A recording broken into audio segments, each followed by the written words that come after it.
Scientists and Christians have been engaging in a complex and often contentious dialogue about climate change, with some scientists attempting to manipulate Christians into accepting their views on the issue. One way scientists try to manipulate Christians is by using biblical references and emphasizing the moral imperative to protect the environment. For example, they might cite passages such as Genesis 2:15, which states that humans are to take care of the earth, or Psalm 24:1, which asserts that the earth belongs to God.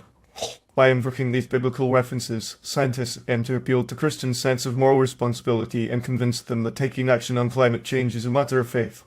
Another tactic scientists use is to highlight the disproportionate impact of climate change on vulnerable populations, such as the poor and marginalized, who are often most affected by environmental degradation.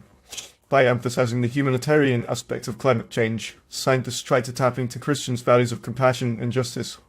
For instance, they might point to the fact that climate change exacerbates poverty, hunger, and disease, and that addressing these issues is essential to fulfilling the biblical mandate to love thy neighbor as thyself.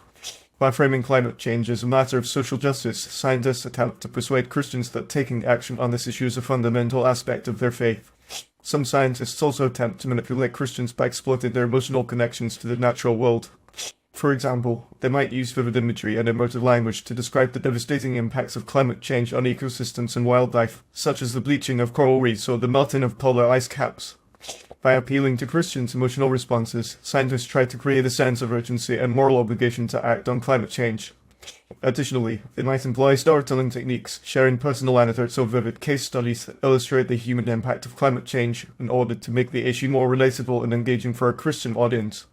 Furthermore, some scientists use data and statistics to try to persuade Christians of the reality and severity of climate change. They might present graphs and charts showing the rise in global temperatures, sea level rise, and other indicators of climate change in an effort to demonstrate the scientific consensus on the issue. By emphasizing the overwhelming evidence for climate change, scientists attempt to convince Christians that the issue is not a matter of opinion or debate, but rather a settled fact that demands a response. However, this approach can sometimes backfire, as some Christians may become skeptical of the scientific consensus and view it as an attempt to impose a secular worldview on their faith.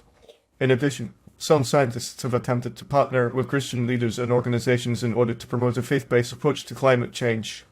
For example, they might collaborate with Christian denominations or advocacy groups to develop educational resources, organize events, and promote policy initiatives that address climate change. By working with Christian leaders, scientists try to build trust and credibility with Christian communities and to demonstrate that addressing climate change is a shared value that transcends scientific or secular concerns. However, this approach can also be seen as manipulative, as it may be perceived as an attempt to co-opt Christian leaders and organizations in order to advance a scientific agenda.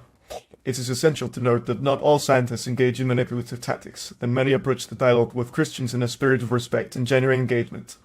Nevertheless, the examples cited above illustrate some of the ways in which scientists may try to manipulate Christians on the issue of climate change. Ultimately, a more effective approach may be to engage in open and honest dialogue, acknowledging the complexities and nuances of the issue, and seeking to find common ground between scientific and faith-based perspectives. By doing so, scientists and Christians can work together to address the pressing challenge of climate change and to promote a more sustainable and equitable future for all.